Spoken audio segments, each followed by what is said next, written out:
Going down, when I was looking for a storefront, a friend just said, walk up Milwaukee Avenue, starting, at Logan Square. So closer you get to Logan Square, the fewer storefronts there are. And as you continue north, there are more and more storefronts. My name's Frank Joseph Zirbel. Now, I use my middle name not to be pretentious, but because there's another Frank Zirbel on the web who runs a sauerkraut factory in Milwaukee. So somebody would just Google Frank Zirbel, you're going to get some other hits that aren't me. So.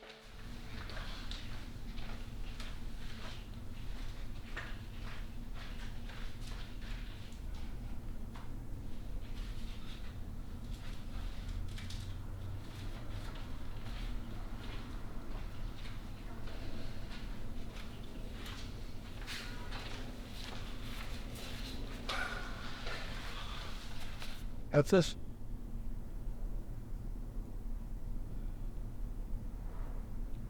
That's all your front window? Yeah, it's a 3-panel. As I watch people go by, rather than singular figures, I just kind of put them together. I live in this storefront in the middle room, 3034 North Milwaukee. So I make art both here and in the back. There's a great indifference in Chicago. Nobody really cares. So you're kind of free, to do what you want. I'm sure some people look in here and they'll think, the way some things are hung, that it might be a little incoherent. I've had friends say, well, you should put some blinds on your windows and stuff. I don't care. It allows me to interact with people who seem to be interested. It's a daytime gallery of if I'm in here. And I don't keep hours. I don't want it to be a business. I open the door when it's nice, and some people come in curious. Well, like I said, I've met 10 different strangers who bought my art from just walking by the window. It's a little mystery. Just as much of a mystery as why you draw? Yeah. Well, I ended up drawing, to be totally honest, to kill time. The mental hospital drawings, what was I doing? I was, waiting for somebody to come in to seek admission, so I'm killing time. But it's the most interesting way of killing time for me, is to make art. Afterwards, I feel good. Sometimes that was just too much, and I would draw skulls.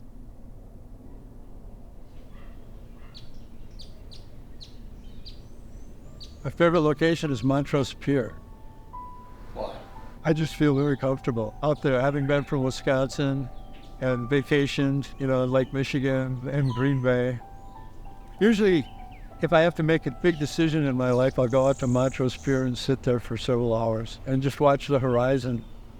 When I lived in New York, the thing I did there was I would take the Staten Island ferry when I was in that state of mind and go out to Staten Island and just come back. But Pink Floyd on the headphones, just stared at the infinity line. Somehow infinity lines kind of helped me.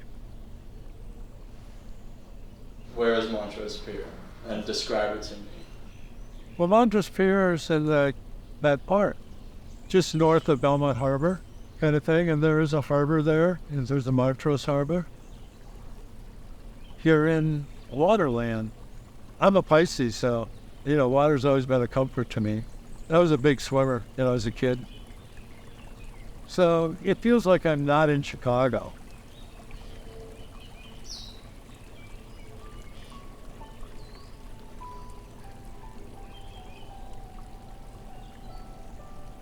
I had an experience in late August that year. I had to let the management company know by the end of August whether or not I would be staying there. And remember the date as August 20th, I think, where I met a dead man on the stairs who lived in the building.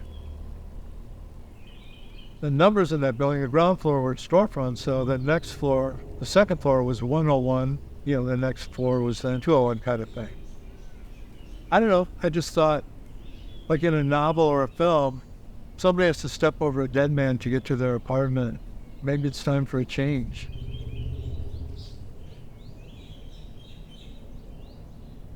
And this guy was not old. He was in his 50s.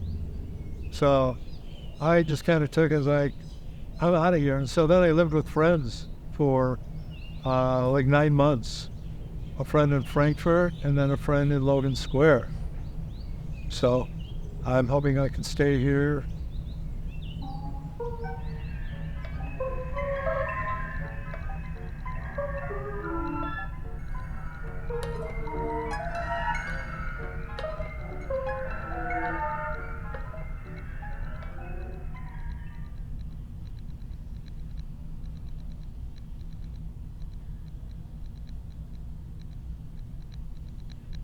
These are drawings I did when I worked at Elgin Mental Health Center out in Elgin, Illinois.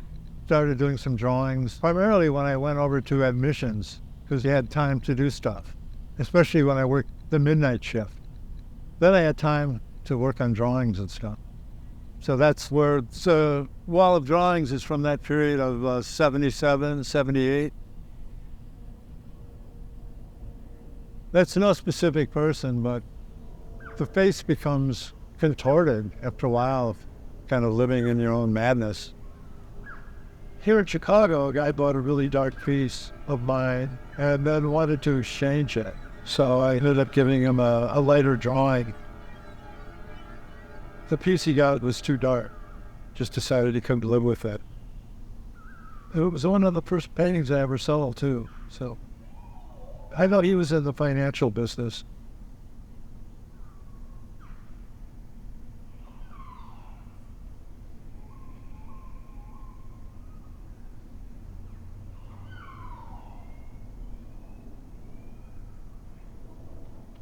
I have a gnome image that I did, Gnome, that I did before my dad passed, actually.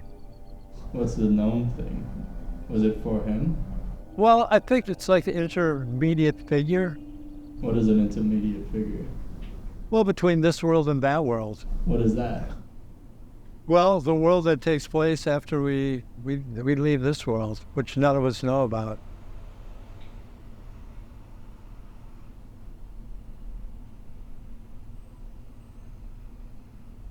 That's my mother.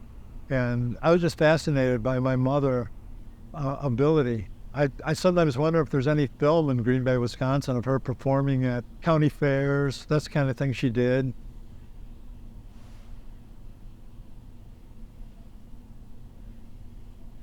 I can't imagine my dad if he was able to see her perform in the early 40s, because they got married, I think, in 43, because that was the time of World War II.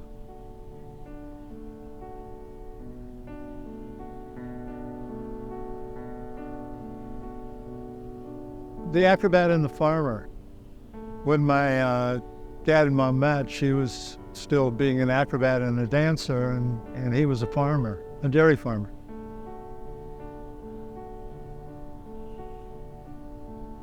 So I thought combination of cows and some reflections on farm life and images done after my mother's dancing photographs.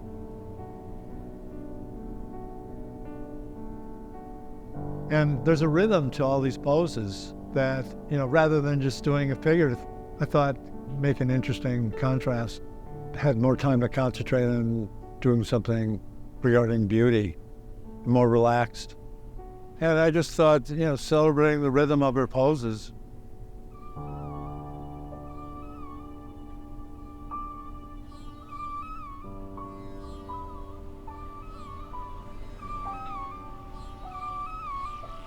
Because you first make the art for yourself, and then, if you're lucky, you find an audience for it. Once in a while I've done a commission, but then that becomes like commerce.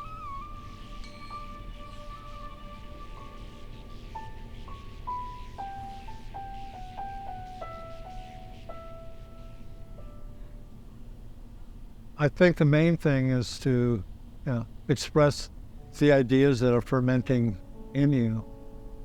And like this note's in my in my history that my mother was an acrobat. You know, and I don't think there are many people, maybe, who can say that, you know, or contortionist, which is it's a unique thing. It's almost old world, like, you know.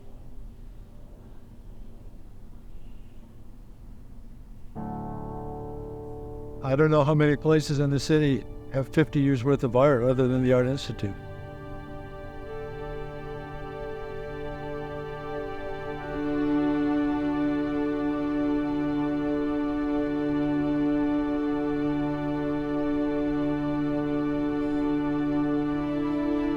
This place is my home, and my studio, and a gallery of the history of my art.